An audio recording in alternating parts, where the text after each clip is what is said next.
Nanti ya. Yes. Sambil nunggu ustadz, itu barokahnya luar biasa itu. Kalau santri nunggu ustadz itu barokahnya luar biasa. Jangan ustadz nunggu santri, ya, itu tidak barokah. Jadi menurut antum semua, akhlakul karimah itu gimana? Itu enak itu. Nah, gimana itu Inaya? Menurut antum, akhlakul karimah itu gimana? Aduh, kok saya ya Ustaz? Tak kata Ustaz barusan. Nah, kan pendapatnya nanti digabung jadi satu. Nah, kan enak kan? Gitu. Oke, seperti yang Ustadz tadi bilang, kalau santri menunggu Ustadz itu banyak barokahnya. Tapi kalau Ustadz yang menunggu santri itu tanda-tanda ilmu tak barokah. Nah, seperti itu. Ustadz, silahkan lanjut.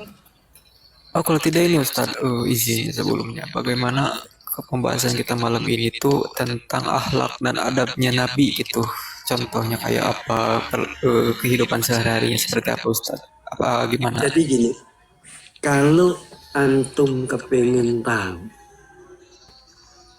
akhlak Rasulullah Muhammad Sallallahu Alaihi Wasallam, jelas kalau kita yang tidak sezaman dengan beliau, pasti andalan kita adalah hadis.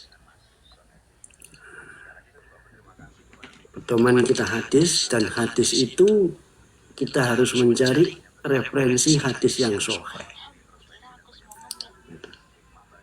Terus kita harus belajar tentang sirah nabawiyah.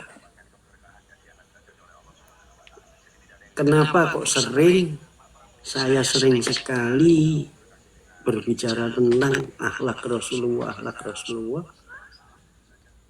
Yaitu, kenapa? Karena ada satu hadis itu, ya namanya surga itu kan pilihan. Jadi ada hadis menyatakan bahwasanya surga itu pilihan. Masuk surga itu pilihan. Ilaman apa kecuali orang yang tidak mau. Nah, syaratnya apa? Ya ikuti perkataan dan perbuatanku, itu kata Rasulullah. Jadi otomatis dengan sendirinya kita harus mengikuti akhlak Rasulullah. Nah, gimana caranya? Ya kita belajar. Kita mengkaji, cari guru, tanya ustadz, tanya kiai, mempelajari buku-buku tentang akhlak Rasulullah. Gitu. Saya ini lagi nyusun tema malam ini di depan laptop, karena saya kan nanti pasti akan diminta. Tema saya itu agama Islam berdasarkan Al-Quran dan As-Sunnah. Nah, itu nanti akan saya bedah satu persatu. Agama Islam itu artinya apa sih? Tapi ingat, yang lain-lain kan ya Yesus menyangkal ketuhanannya dan lain sebagainya. Terus habis itu berguru kepada Allah. Nah, sekarang agama Islam berdasarkan Al-Quran dan Al-Sunnah. Itu rencananya. Nanti kalau itu.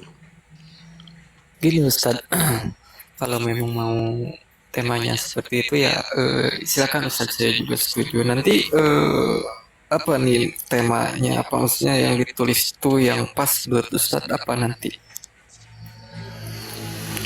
Ya kalau memang permintaannya akhlakul karimah, akhlak Rasulullah, enggak apa-apa. Kalau saya sih ngikut Ustadz aja deh.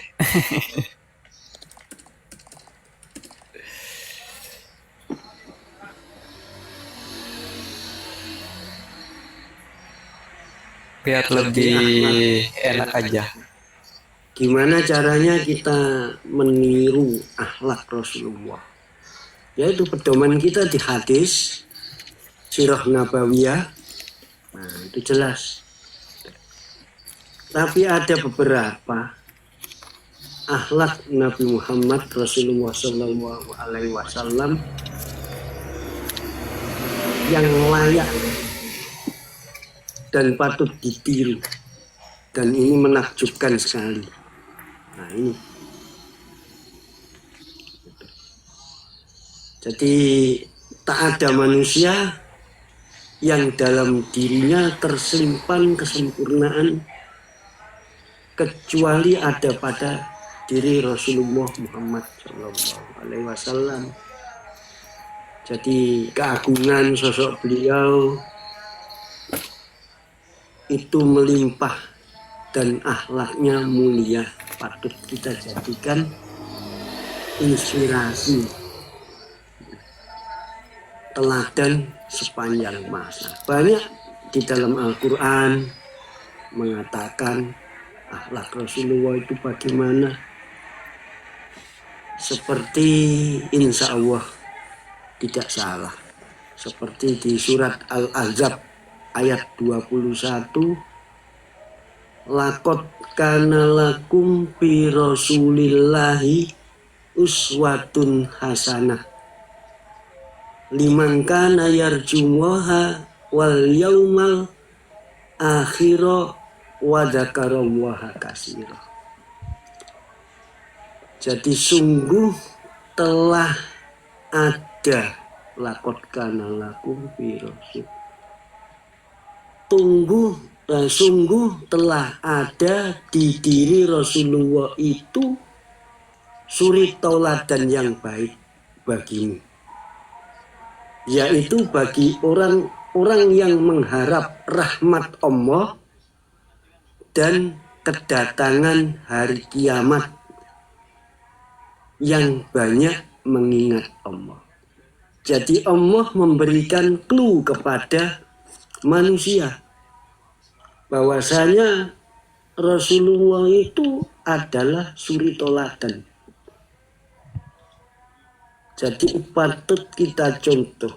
Jadi ayat ini menegaskan bahwa Nabi Muhammad Shallallahu Alaihi Wasallam adalah teladan bagi manusia dalam segala hal. Berikut ini insya Allah nanti apa saja sih akhlak Rasulullah yang patut kita teladani, dan tolong nanti ditambah kalau salah. Jadi akhlak Rasulullah yang pertama itu bila menjawab tantangan seseorang, itu Nabi Muhammad tidak pernah melepaskan. Jadi Rasulullah itu maksudnya menjawab tantangan, Masya Allah.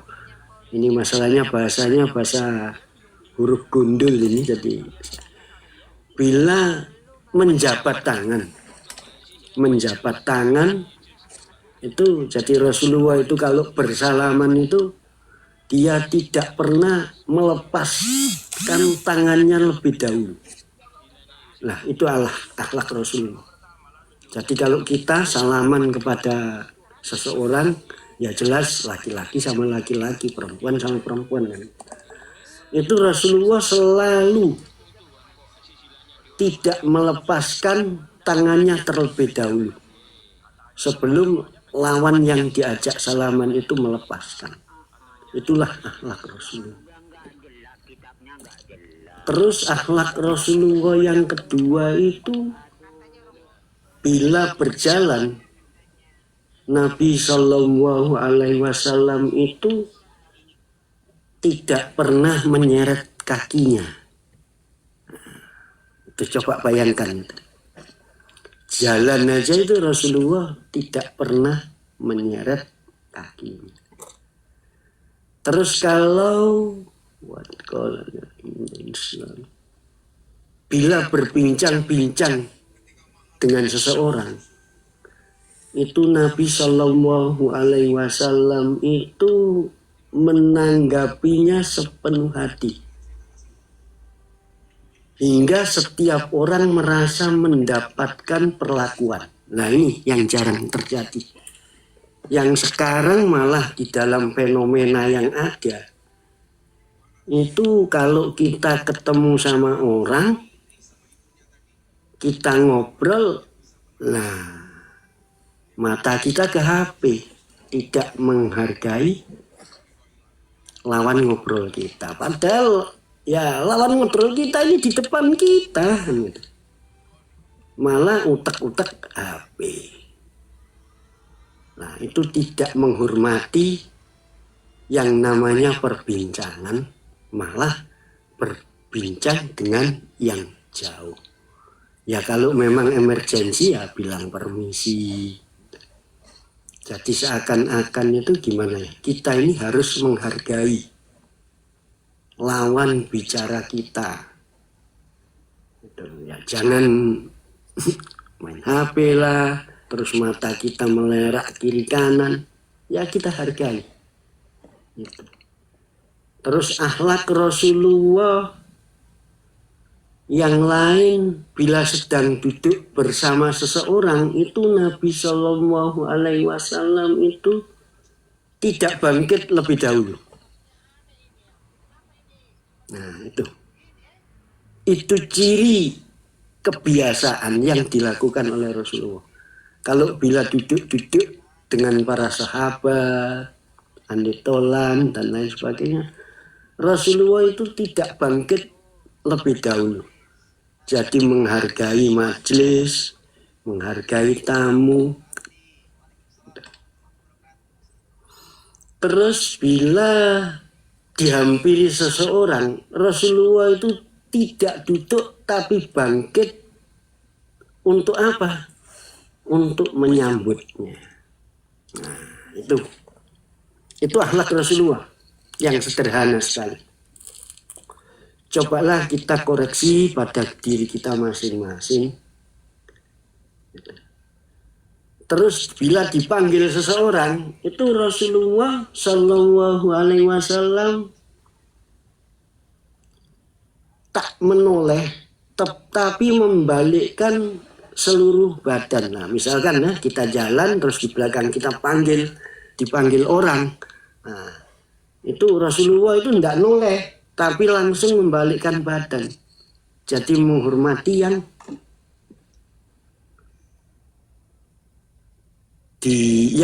memanggilnya. Bila tamunya hendak pulang, itu Nabi Shallallahu Alaihi Wasallam mengantarkannya itu hingga di ujung, bukan di depan pintu, tapi di ujung. Itulah akhlak Rasulullah yang luar biasa itu. Bila diundang jamuan itu atau acara, Rasulullah selalu mengambil makanan yang terjangkau. Yang terjangkau dekat dengan tangannya. Jangan makanan di jauh sana karena enak, terus melewati orang untuk ngambil makanan tersebut. Rasulullah itu begitu. Sikapnya itu selalu. Kalau memang ada jamuan, ada makanan, yang di depannya lah yang diambil. Bila akan bepergian, itu Rasulullah selalu mengundang orang-orang miskin, janda-janda, anak-anak yatim, lalu meminta apa? Meminta doa. Apakah kita lakukan itu? Jadi misalkan kita safar, kita mau pergi, misalkan saya di Kupang, nah itu mau pamit misalkan pergi ke Surabaya, itu kita cari yang orang miskin. Selain pamit kepada anak dan istri, ya cari orang miskin, cari janda-janda, cari anak yatim, mungkin kasih ya sedekah 1-2 rupiah, minta doa. Ya tujuannya apa? Supaya selamat. Itulah akhlak yang dilakukan oleh Rasulullah, kebiasaan-kebiasaan yang dilakukan oleh Rasulullah. Nah ini yang penting lagi. Rasulullah itu saat makan sendirian dan bersama orang lain itu tidak bersendawa. Sendawa itu kalau bahasa Jawanya itu gelegan, doa.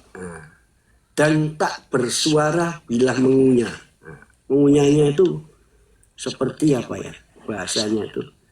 Seperti putri ayu ya. Jadi mengunyahnya itu pelan tapi pasti.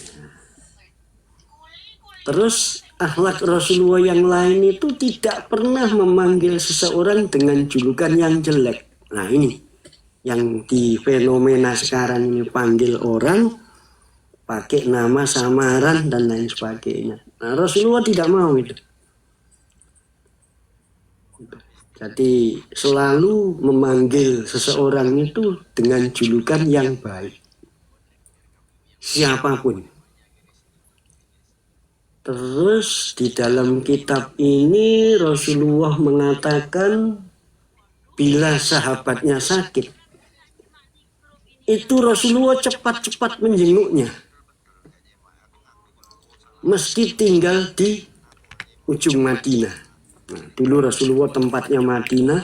Jadi kalau ujung Madinah itu kalau tidak salah sekarang ya tempatnya orang berpakaian ihram. Jadi perbatasan antara Madinah Mekah itu namanya Masjid apa itu Bir Ali. Nah, jauhnya itu antara Madinah sampai itu meskipun jauhnya segitu itu Rasulullah datang. Untuk apa? Menjenguknya. Kalau Rasulullah tahu bahwa sahabatnya sakit, jadi care sekali Rasulullah itu. Nah, bila jadi tuan rumah, jadi kalau Rasulullah menerima tamu, nah ini perlu kita perhatikan. Adalah yang terakhir selesai makan. Nah, jadi kalau kita terima tamu, terus kita sajikan makan, jangan mentang-mentang tuan rumah yang makannya habis duluan. Inilah akhlak-akhlak Rasulullah. Jadi makannya itu dilambatin agar tamu tak sungkan. Jadi bila jadi tamu, beliau pertama kali selesai makan. Jadi sebaliknya, kalau Rasulullah jadi tamu, itu Rasulullah menyegerakan untuk makannya itu supaya selesai. Jadi akhlak Rasulullah yang sehari-hari ya ini yang saya sampaikan. Bila tiba waktu makan itu selalu mengajak siapapun yang melintas di depan rumahnya untuk menjadi apa? Menjadi teman makan. Makanya kalau bahasanya ibu-ibu dapur itu, kalau kita masak misalkan masak gulai yang tetangganya mencium bau aroma gulai tersebut, itu gulainya itu kalau bisa kuahnya itu dilebihkan. Tujuannya apa ya? Untuk mengasih, memberi ke tetangga. Itulah akhlak-akhlak Rasulullah. Sebaliknya, bila pada waktu makan Rasulullah melihat ada orang yang melintas, dipanggil, ayo mari kita makan sama-sama. Itulah akhlak beliau. Terus bila terdengar tangisan bocah saat sholat, ini sering ya, memilih pakai surat-surat pendek dan menyegerakan supaya apa? Supaya jamaah itu langsung untuk mendiamkan anak tersebut yang menangis. Jadi misalkan Rasulullah itu selalu memimpin sholat berjamaah. Kenapa Rasulullah di saat sholat berjamaah itu selalu menghadap ke belakang dulu sebelum melaksanakan takbiratul ihram. Itu beliau itu melihat jamaah saya ini, apakah jamaah ada yang tua, ada ibu-ibu, ada ibu-ibu yang bawa anak atau gimana. Rasulullah selalu melihat. Kalau jamaahnya itu pemuda semua yang kuat, Rasulullah akan membaca surat-surat panjang.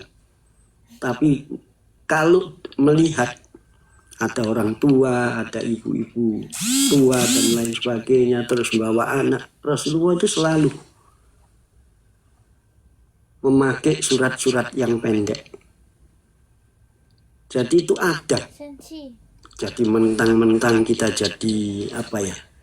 Jadi imam terus bikin surat Al-Baqarah dikasih habis. Kenapa? Karena mertua ada di belakang kita. Salah. Jadi itulah akhlak Rasulullah yang patut kita contoh, yang patut kita teladani. Ya, bila terhibur ya, Rasulullah terhibur itu harus senyum. Tapi ingat, senyum itu tidak boleh tertawa terbahak-bahak. Kenapa? Di dalam senyuman yang tertawa terbahak-bahak, di dalamnya ada setan. Terus Rasulullah itu kalau tidur itu tidak terlalu lelap. Ya biasa kalau tidur, Bismika Allahumma ahyawam, Bismika Allahumma ahyawam. Tidur itu tidak terlalu lelap beliau. Tapi ingat, begitu bangun tidur, alhamdulillahilladzi ba'da ma'amatana wa ilaihin nusyur. Bangun, langsung ke kamar mandi. Rasulullah itu selalu mencuci tangan. Kenapa? Takutnya yang namanya tidur kita tidak tahu tangan kita itu kelayapan kemana-mana. Nah, itu yang dilakukan oleh Rasulullah. Apakah kita lakukan? Nah, mari kita sama-sama berbenah diri. Pertama, tidurnya tidak terlalu lelap. Kemudian habis bangun tidur, habis berdoa, alhamdulillahilladzi ba'da ma'amatana wa ilaihin nusyur, ke kamar mandi, cuci tangan dulu. Takutnya tangan kita ini kelayapan kemana-mana di saat kita tidur lelap itu. Itulah akhlak Rasulullah. Terus Rasulullah itu bila berbicara dengan banyak orang, itu mata beliau tak tertuju pada satu titik atau pada seseorang. Kenapa? Takut tersinggung orang yang kita lihat itu. Itulah Rasulullah. Nah, Rasulullah bila menunggang kuda atau unta itu tak pernah mencambuknya. Ya sama, kalau sekarang tidak ada kuda dengan unta, ada motor ya jangan dibelayar-belayar gitu. Mentang-mentang motor kita sendiri dan lain sebagainya, gas, nah, itu tidak boleh. Akhlak Rasulullah itu menghormati yang dimilikinya. Terus Nabi Shallallahu Alaihi Wasallam tak pernah menyuruh istrinya melakukan hal-hal yang leluasa dilakukannya sendiri. Jadi beliau itu misalkan gini, misalkan bajunya robek, nah, Rasulullah itu menjahit sendiri. Nah akhirnya istrinya tahu kalau Rasulullah menjahit sendiri. Akhirnya istrinya yang ya Rasulullah, Aisyah ini dalil dari Aisyah. Ya Rasulullah, mana pakaiannya saya jahitkan. Jadi Rasulullah melakukan duluan, baru istrinya yang melakukan. Itulah akhlak Rasulullah itu. Terus bila itu melihat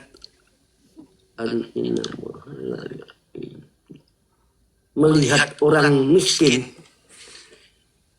itu Rasulullah selalu bertanya. Jadi bila Rasulullah itu melihat orang miskin itu, Rasulullah selalu bertanya, sudah makan atau belum, dan lain sebagainya. Terus lagi, dia tidak pernah di depan anak yatim itu Rasulullah menghardik atau mengeluarkan kata-kata yang kasar. Kenapa? Karena ada dalilnya di dalam Al-Quran. Aro'aital ladzi yukadzibu biddin. Tahukah kamu orang yang mendustakan agama itu? Padzalikal ladzi yad'ul yatim, yang menyia-nyiakan anak yatim. Dilanjutkan lagi ayatnya, memakan harta anak yatim. Itulah orang-orang yang mendustakan agama itu. Nah, itulah sebagian sekelumit akhlakul karimah Rasulullah Shallallahu Alaihi Wasallam sehari-hari. Kalau dalam sejarah itu pada waktu Ka'bah itu teranu banjir itu, Rasulullah muda itu melihat Hajar Aswad itu jatuh. Itu mereka kaum Quraisy dari berapa macam suku itu berkelahi siapa yang pantas dan lain sebagainya. Rasulullah sudah menunjukkan akhlak. Dikumpulkan semua pemimpin, Rasulullah bentangkan itu surban, Hajar Aswad taruh di tengah. Nah, berapa suku itu mengangkat. Nah, orang-orang Quraisy itu tahu akhlaknya Rasulullah. Tapi kenapa kok tidak terima? Karena ya tadi Rasulullah mengajarkan bahwasanya ada Tuhan, yaitu Allah. Bukan Lata, bukan Uzza, bukan Mana. Agama nenek moyang orang Quraisy. Bahkan di dalam satu hadis, di saat Rasulullah pertama kali menerima wahyu, Rasulullah ngajak semua orang Quraisy ke salah satu bukit. Rasulullah ngomong, apakah kalian percaya kalau di belakang bukit ini ada pasukan yang menyerang kita? Semua orang Quraisy jawab, iya ya Rasulullah. Saya percaya karena kamu ini orangnya amanah, orangnya jujur. Siapa yang tidak percaya? Nah, begitu Rasulullah bilang, apakah kalian tahu kalau saya ini Rasulmu yang diutus oleh Allah? Semua orang Quraisy protes. Nah, kenapa? Karena kedudukan jabatan dan lain sebagainya dalam kesukuan tersebut. Itulah akhlak-akhlak Rasulullah untuk mengisi sementara waktu. Mungkin ustadznya sudah datang. Mungkin ada pertanyaan, silahkan. Oke, saya boleh bertanya, Ustaz. Pada zaman Rasulullah, apa juga ada debater-debater seperti ini? Adakah? Terus macam mana akhlak Rasulullah dengan cara dia berdiskusi dengan oten-oten orang yang bukan oten, berdiskusi dengan selain Islam yang tidak percaya kalau Rasulullah itu adalah utusan Allah. Macam mana cara akhlak Rasulullah? Ini sering ya saya utarakan tuh kalau nggak salah. Saya ambil kopi dulu ini, mengantuk sebenarnya saya ini. Saya sering mengutarakan. Makanya alhamdulillah nama organisasi kita, nama yayasan kita ini akidah. Jadi Rasulullah itu innama bu'istu li utamima makarimal akhlak. Jadi Rasulullah itu diutus oleh Allah itu untuk apa? Untuk memperbaiki akhlak. Itu tugas Rasulullah diutus ke muka bumi ini. Terus gimana kalau ketemu dengan orang kafir Quraisy, orang Yahudi, orang Nasrani, gimana cara berdebatnya? Bil hikmah wal mau'idatul hasanah. Begitu ada caci maki dan lain sebagainya, Rasulullah selalu menghindar. Tuh. Dan Rasulullah itu senang ditanya daripada bertanya. Itu ada hadisnya, saya lupa, saya harus buka internet lagi. Saya coba konekkan dulu dengan internet ini supaya ada hadisnya itu di Sirah Nabawiyah. Mungkin kalau teman-teman sudah pernah saya kirim PDF-nya buku tentang Sirah Nabawiyah itu, ada itu akhlak Rasulullah di saat debat dengan kafir Quraisy itu. Bil hikmah wal mau'idatul hasanah.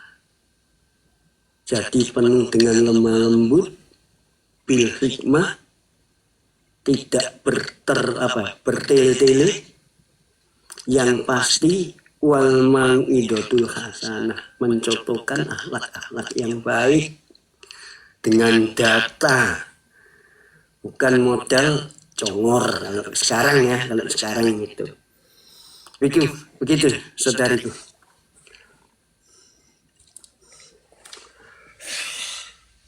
Terima kasih Ustaz.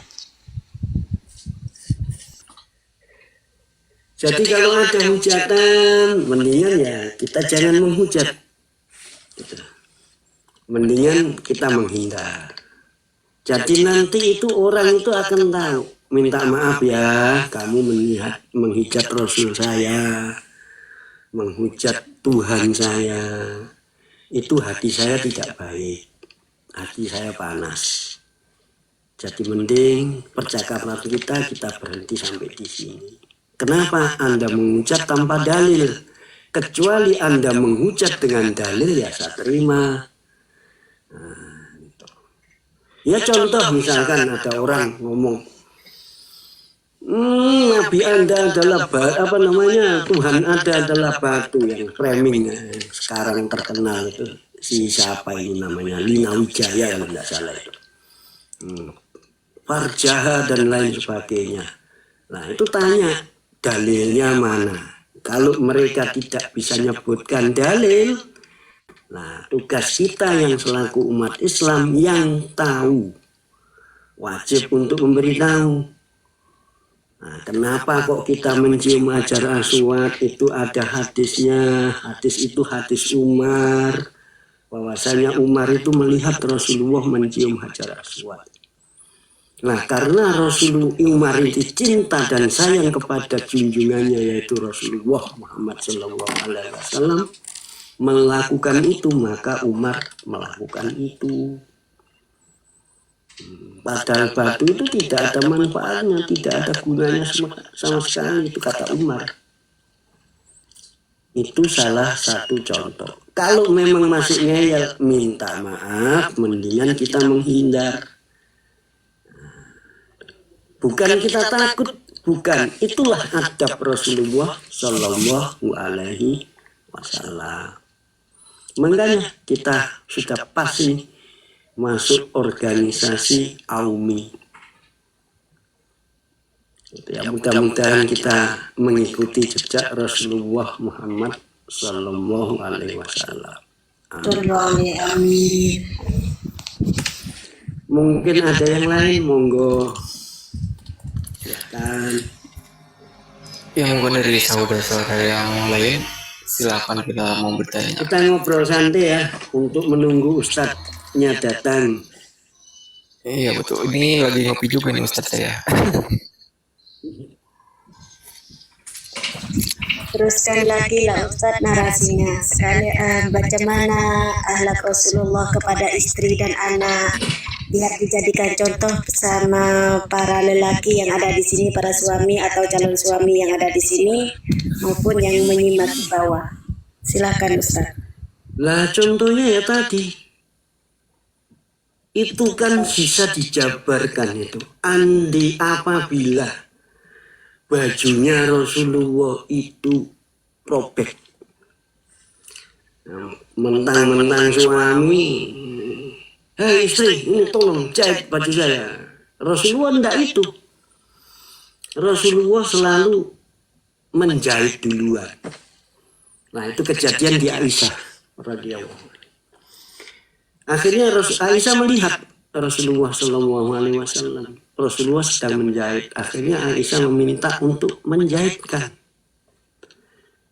Sebaliknya di dalam rumah tangga Rasulullah di Sirah Nabawi, Rasulullah kalau memasak itu Rasulullah masak duluan, ke dapur duluan. Akhirnya apa? Khadijah, istri-istri Rasulullah melihat akhirnya apa? Nah, istri-istrinya lah yang melakukan. Kenapa? Karena kalau perempuan istri, seorang istri memasakkan suaminya itu sedekah.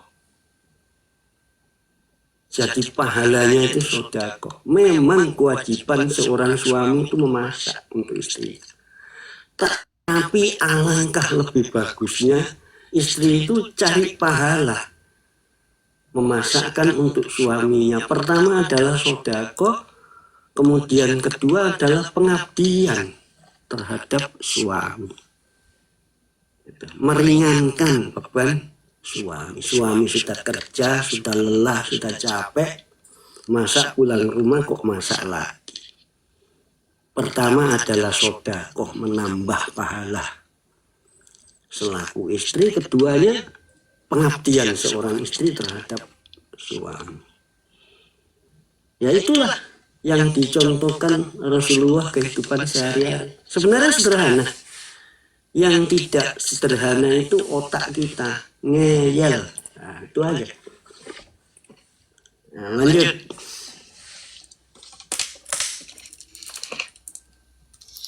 Bagaimana Rasulullah dikala Siti Aisyah melakukan kesalahan? Silahkan Ustaz, jabarkan.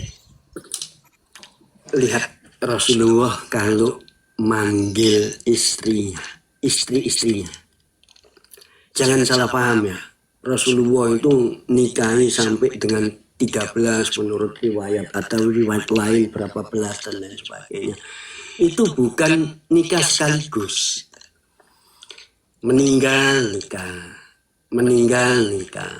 Sahabatnya gugur dalam pertempuran, dilihat ini punya anak, tidak ada yang dinikahi Rasulullah, menikahi janda. Jadi Rasulullah itu nikah sama perawan itu hanya satu, yaitu Aisyah itu. Dan Aisyah lah yang sering menemani Rasulullah, sehingga hadis yang keluar banyak di dalam kehidupan Rasulullah itu diriwayatkan oleh Aisyah. Itu. Nah, Rasulullah kalau manggil istrinya itu, ya Humairah. Ngerti enggak Humairah? Ustaz. Nah, delima yang merah merona. Nah, itu bayangkan Rasulullah kalau memanggil istri-istrinya itu dengan sebutan yang baik, ya Humairah. Itu. Nah, gimana caranya menghukum? Di dalam hadis-hadis itu Rasulullah itu tidak pernah menghukum itu melukai. Ini contoh ada kesalahan yang dilakukan oleh Aisyah. Rasulullah mengembalikan Aisyah ke Abu Bakar. Itu untuk menitipkan. Nah, selaku mertua itu pasti tahu kalau ada anak mantunya mengembalikan untuk menitipkan.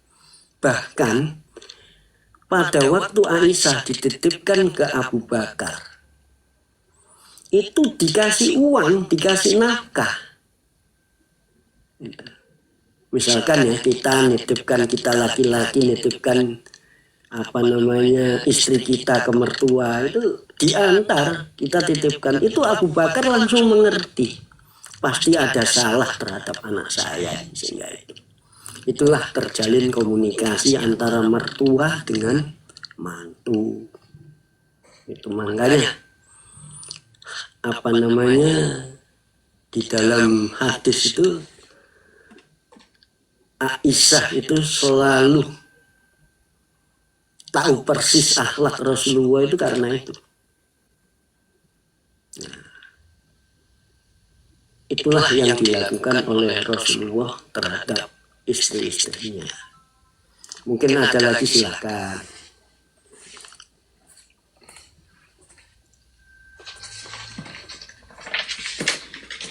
Atau ada yang nambah, silakan. Mungkin Ustaz Hasan, silakan Ustaz.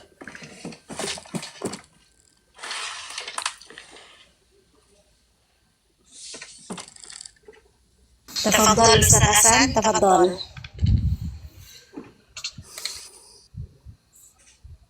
Tafadhol Ustaz.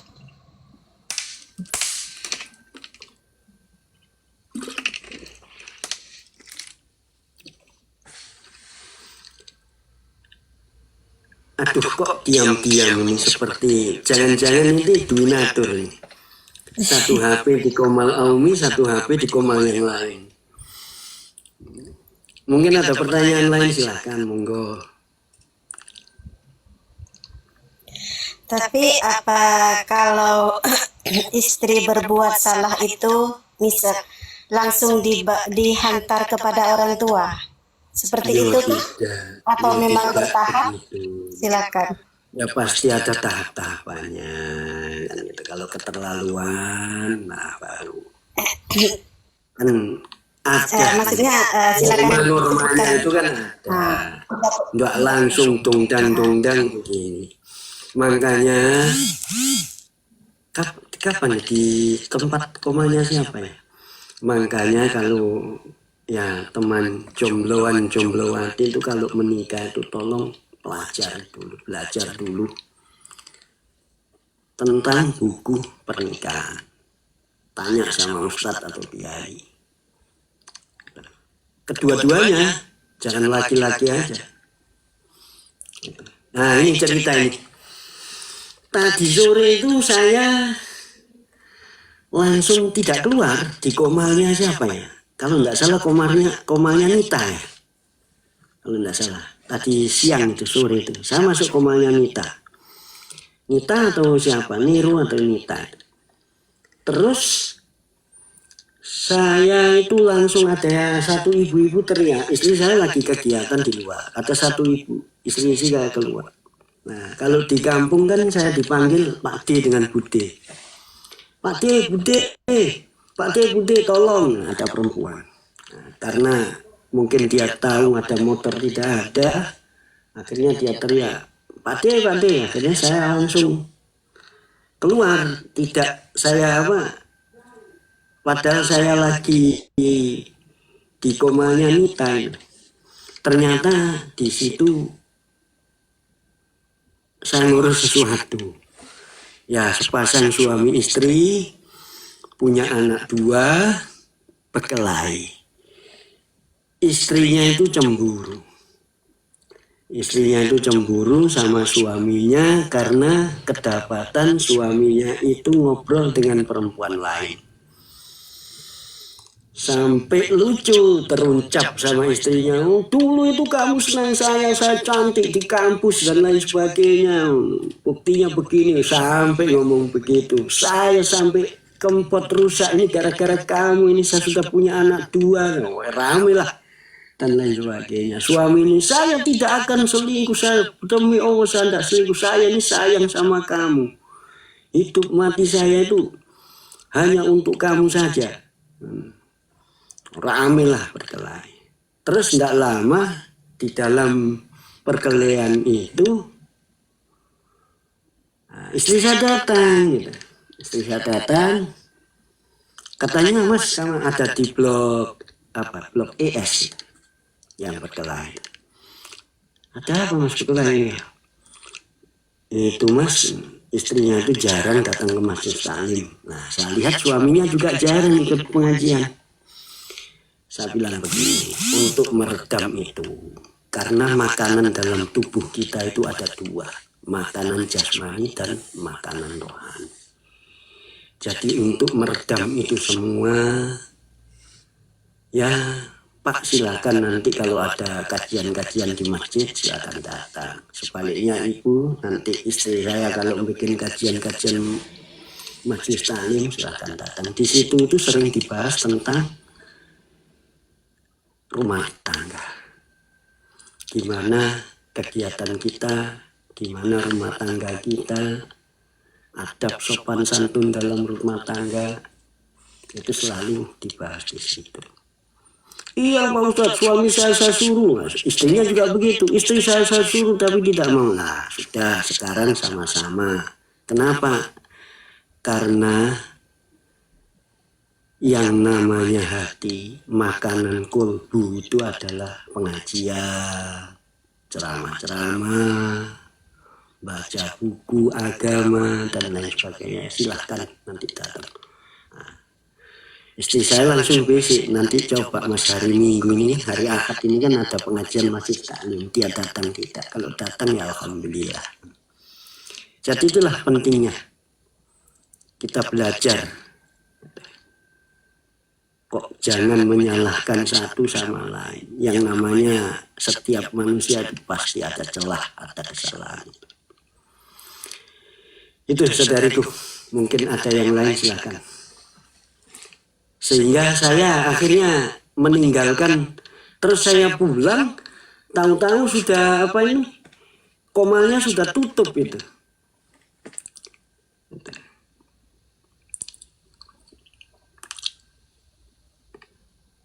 Jadi saya minta maaf itu ke Nita atau ke Miru kalau tidak salah.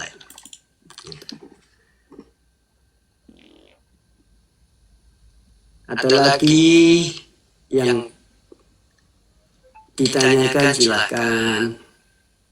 Yang mau disampaikan atau ada yang mau ditanyakan, silahkan.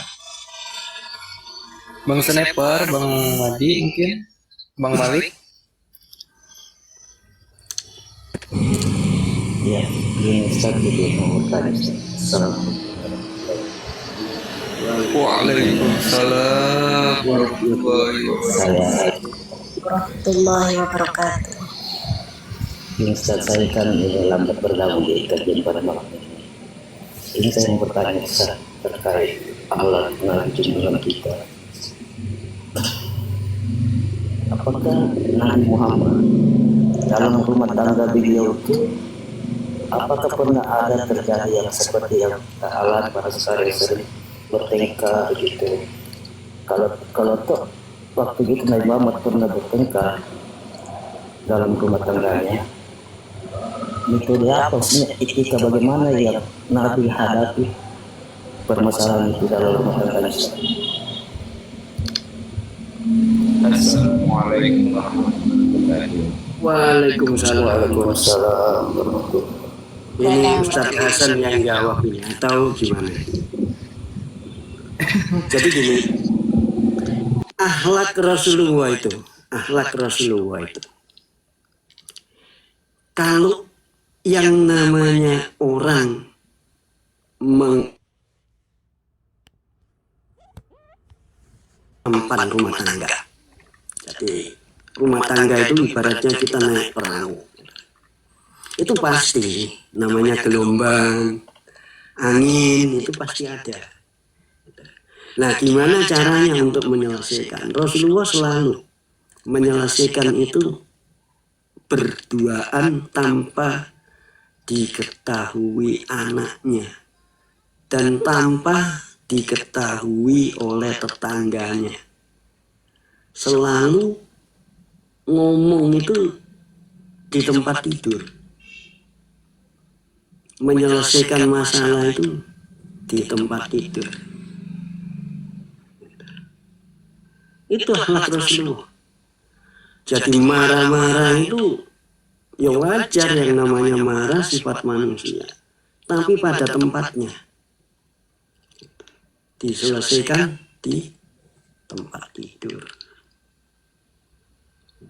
Wajar yang namanya kita menggayuh bahtera rumah tangga.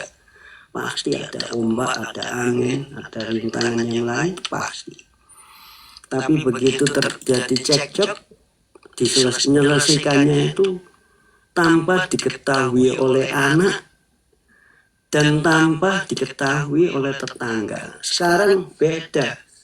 Begitu cekcok sama suami, sang istri langsung masuk medsos, status yang ditulis. Sebaliknya suami juga begitu, ngumpul di warung kopi, ngomong. Itu kan sama dengan apa? Ngumbar aib kita sendiri. Nah, itulah yang dilakukan oleh Rasulullah. Selalu menyelesaikan sesuatu itu, percekcokan itu di dalam kamar. Jadi habis cekcok, damai kan dilanjutkan yang lain kan gitu. Begitu, mati. Terima kasih Ustaz. Misalnya kan kalau kita lihat realita kehidupan sekarang dalam rumah tangga, walaupun saya belum pernah lagi rumah tangga, itu terkadang baik dari seorang istri suami, baik dari suami istri, ketika ada permasalahan, malahan ada yang sampai mukul istri atau istri yang maki-maki suami, dibilangi kata-kata yang tidak sepantasnya keluar saat itu. Makanya di dalam Islam itu selalu yang diutamakan itu tolabul ilmi faridotun ala kulli muslimin wal muslimatin. Jadi menuntut ilmu itu hukumnya wajib. Bagi apa? Bagi laki-laki muslim dan perempuan muslim tanpa terkecuali. Ya kalau orang mau menikah ya cari ilmu menikah. Gimana caranya Rasulullah menikah? Hadisnya gimana dan lain sebagainya. Jadi tahu dulu baru melakukan, kalau tidak tahu ya gimana. Misalkan ya Ustadz, seperti yang Ustadz cakap tadi kan, selesaikan di dalam kamar atau di atas tempat tidur kan setiap masalah. Namanya juga menyatukan dua kepala kan pasti ada gesekan, ada rasa sakit, bahkan sampai berdarah. Nah kalau tidak terselesaikan di atas ranjang, itu harus macam mana tindakan Ustadz? Silakan, tafadhol. Maksudnya diselesaikan di atas ranjang itu bukan yang lain. Maksud saya itu kan bahasa kiasan. Misalkan supaya tidak apa? Macam itu marah itu masih ada macam itu Ustaz.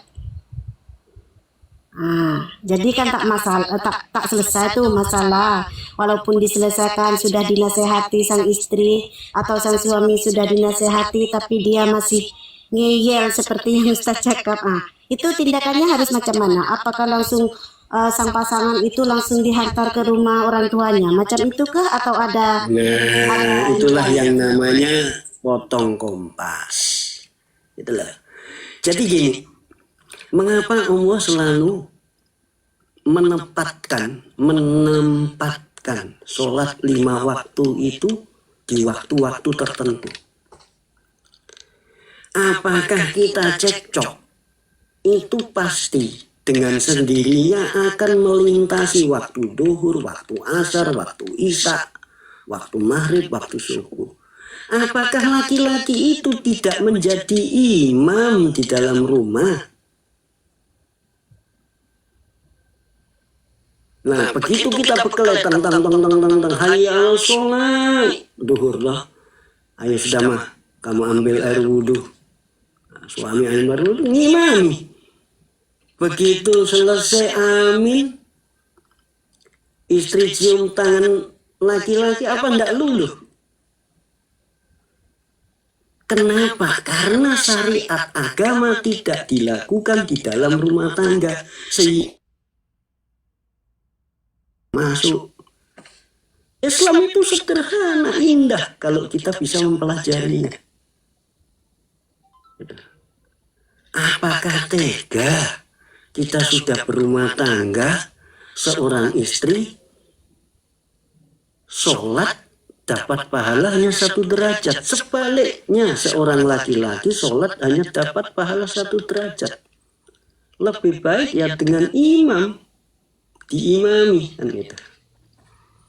Nah itulah hal yang untuk apa? Untuk mengharmoniskan rumah tangga.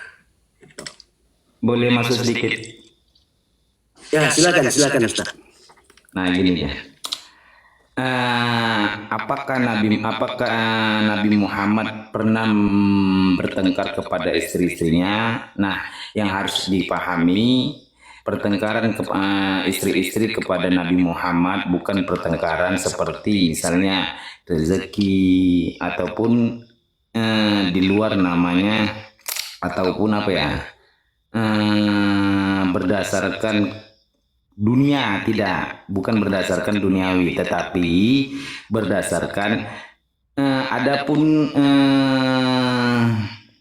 adapun ketika keributan di antara istri-istri Nabi itu adalah sesuatu hal yang fitrah. Apa itu sesuatu hal yang fitrah? Yaitu cemburu. Nah itu dia. Jadi yang harus dipahami,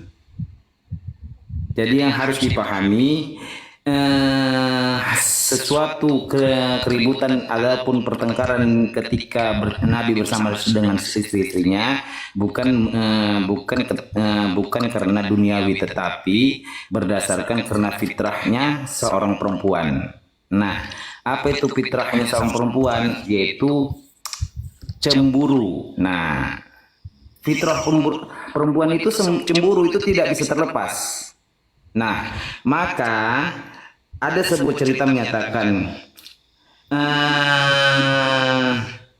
Aisyah pernah cemburu kepada istri Nabi yang bernama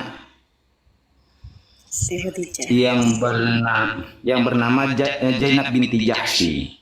Nah, ketika Aisyah cemburu kepada Zainab binti Jahsy dan Aisyah menghidangkan ada sebuah hidangan, ketika itu dia melempar talamnya. Nah, di depan para tamu-tamu. Nah, tapi Nabi Muhammad berkata, ibumu sedang cemburu, katanya. Kata Nabi Muhammad, ibumu sedang cemburu. Nah, jadi adapun pertengkaran di antara istri-istri Nabi itu adalah kecemburuan. Nah, itu hal yang fitrah. Sebagaimana ketika di dalam surat At-Tahrim. Nah, At-Tahrim itu kan cerita tentang Aisyah dengan Hafsah yang pada waktu itu melihat Nabi Muhammad terlalu dekat dengan Zainab binti Jahsy. Nah, yang pada waktu itu ketika Nabi Muhammad sedang meminum madu. Nah, itu dia. Jadi mereka mendatanginya. Nah, itu membuat sesuatu rencana. Tetapi kan Allah menegurnya. Nah, itu dia. Jadi adapun kecemburuan itu adapun pertengkaran bukan bersifat duniawi. Itu aja yang harus dipahami supaya jangan sampai kembali kepada kehidupan pribadi. Nah, itu yang saya inginkan. Itu saja. Tafadhal ya akhi.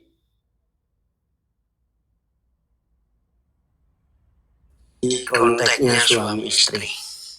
Nah, ini ada 3 nasihat Rasulullah Shallallahu Alaihi Wasallam itu kepada para suami dan istri.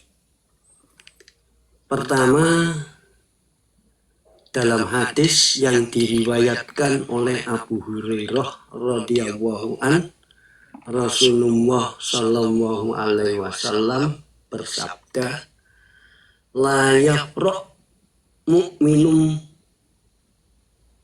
mu'minatan in kariha man khuluqa radiya min ahro.